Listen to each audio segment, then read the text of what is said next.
Hello there folks, it's TIJL Toby and welcome back to another team guide on Football Manager 2018 today. It's time to do a team guide with West Bromwich Albion. I can only apologise in advance if you do hear any fireworks in the background. It's bonfire night, it's 8 o'clock on bonfire night and I have decided to be a bit of a mardy old man, not go to a bonfire display, instead play FM and do some team guides. Anyway, straight into it folks, with the West Brom team. I've got a bit of a sore throat, so that's another excuse why this video might seem a bit weird.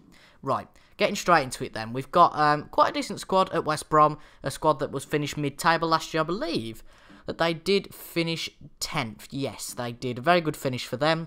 They've got the likes of Hergazi. I don't know if he's a young player. Or he's he's joined from Al Hali, I want to say. Actually, he's on loan. But seems to be a very good player in real life. They've signed the likes of Kieran Gibbs, Gareth Barry, and Jay Rodriguez over the summer as well. If we have a quick look at the team report, they've got a lack of quality and depth in goal behind Ben Foster, and not a great quality depth in terms of players outside the first team. So what I'd advise for this to kind of make this a little bit better, is it this one or is it West Ham? I can't quite remember. I think it's West Ham that I advise you to promote a younger goalkeeper. Yes, because we've got a few goalkeepers on this list of the shortlist. The first one is Danny Ward, of course, 24-year-old from Liverpool, transferred from Huddersfield a few years ago. Did he, or was that a complete lie? No, he went out on loan to Huddersfield a few years ago. He started at Wrexham, and Liverpool bought him back in 2011 for £100,000. If we compare Danny Ward to if we compare him, I keep thinking this is the West Ham one, wrong video. If we compare him to Ben Foster, as you can see, shot stopping. Jesus Christ, the fireworks are going mad. The shot stopping, I should say. Distribution and aerials are a lot better in terms of the eccentricity, and communication is better as well. And he seems like a solid goalkeeper. Of course, Ben Foster with age not on his side. Danny Ward's also available for loan, so you don't have to pay anything for him apart from his loan deal. Another player as well who you could sign is Scott Carson. I don't think he needs any introducing. He's been all around. Of course, a former West Brom player. He signed from Liverpool in 2009 for 3.3 million. I didn't realise he played for Liverpool. That's a real bad one considering I'm a Liverpool supporter. But he signed in 2008 for 3.3 million. Seems to have played over 100 games for the club, 110 games. But he's a really solid goalkeeper. Of course, again, age not on his side, but would certainly be a good backup option with distribution, shot stopping and aerials being better than Ben Foster.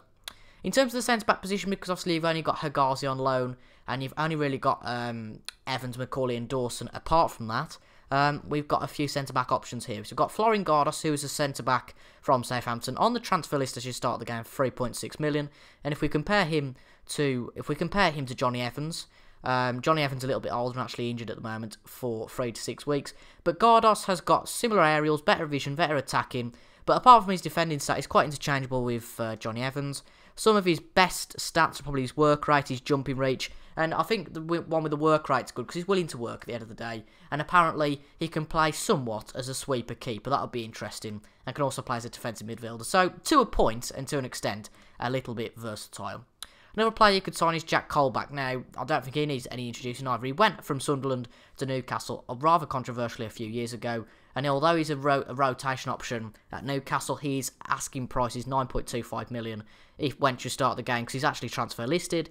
If we compare him, say, to Gareth Barry, I know Gareth Barry's a little bit older, but if we compare Jack Colback to him, as you can see, his physical and speed is a lot better, but he probably has got a little bit more potential. His defending stat, you probably don't need to worry about so much because he's going to be a midfielder. And at the end of the day, these players are just to bolster the squad, so there's a little bit more overall depth. Another player you could sign, obviously, with age not on his side is Charlie Adam. Quite similar, I guess you could say, to Gareth Barry. If you look at the stats, Adam's aerials, technicals, visions, speed, and physical stats are better than Barry.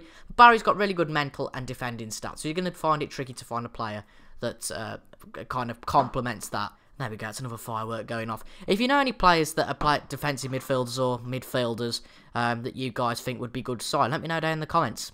Another player who's on the transfer list who is a right winger is Nathan Dyer. 5 million he's up for. And if we compare him with, let's have a look who we can compare him with. I was going to say Jonathan Lecco, but that's a bit hard because he's a bit young. If we compare him with Robson Carno, Carno has better physicals and visions, but in terms of a backup player. Nathan Dyer be really good. His mentors are good. His speed's phenomenal. He's got good attacking and technical stats. And at the end of the day, these players are only meant to be backup players to increase the depth of the squad and also have good stats in some of these stats in which they are lacking in. To improve the scouting and the coaching staff, all you need to do is go into your staff responsibilities and then set the chairman to find some coaching and non-coaching staff. That'll bolster your staff up a little bit, meaning that is gone away from the team report.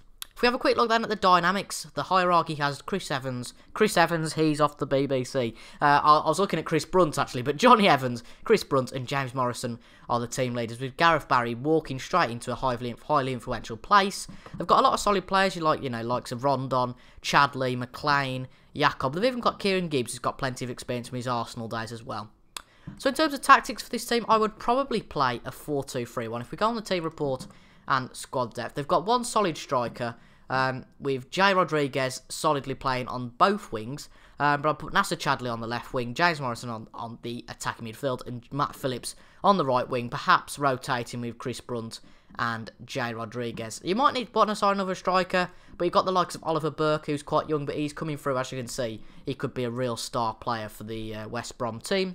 In goal then, you'll have Ben Foster, Neom and Dawson on the right back position, Evans, Macaulay, Dawson and Hegazi in the centre back positions, and then Gibbs, Evans, Brunt. Yeah, as you can see, there's a lot of players that can play left back, but Kieran Gibbs is definitely going to be a main left back. And you've also got Robin McCourt as well, who is well suited to that full back position, but is a young player. Speaking of young players, let's have a look at some of the young players at the club. We've got Tyler Roberts, Raheem Harper, Kane Williamson. Wilson, not Williamson. Jonathan Lecco, Jamie Sewell. Some of these players as young as 16 getting into the under-23, so you can just see how good they are.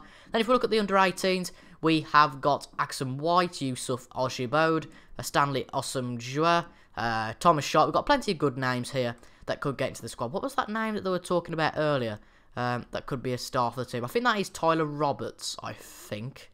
If we go back into squad depth, it's Oliver Burke. Okay, fair enough. He's already in the West Brom team. He's signed from RB Leipzig for £13.5 million. A Scottish player playing in Germany. That's a very interesting one. But started at Nottingham Forest and seems to be a very good player. Anything else we need to look at? I don't think we do. Just apart from the finances, obviously they've got a decent finance, 25 million to spend. It's a very comfortable amount to spend with the club. Now, let me know how you get on in the comments on your West Bromwich Albion saves. Very interesting to see how you get on. If you want to request any team guides, I've got a few requests already, the likes of Middlesbrough and Benfica, which will be coming after the 20 Premier League clubs that I do. And if you want to request any, please feel free. If you're doing a West Brom Albion save on YouTube and want to leave it in the comments, I won't put it as spam, don't worry. I will simply give it a shout out if I'm feeling generous on the certain video. Anyway, that's it for today's team guide, folks. I hope you've enjoyed this video, and I'll see you in a few hours for the West Ham team guide. If you're watching this a little bit later, you can go on the channel and look at the playlist of the FM18 team guides. There'll be 20 team guides for the Premier League, including this one on the channel for you to go and view. Anyway, I've been TIJ. Subscribe if you're new. Thank you all very much for watching, and I'll see you guys later. Goodbye.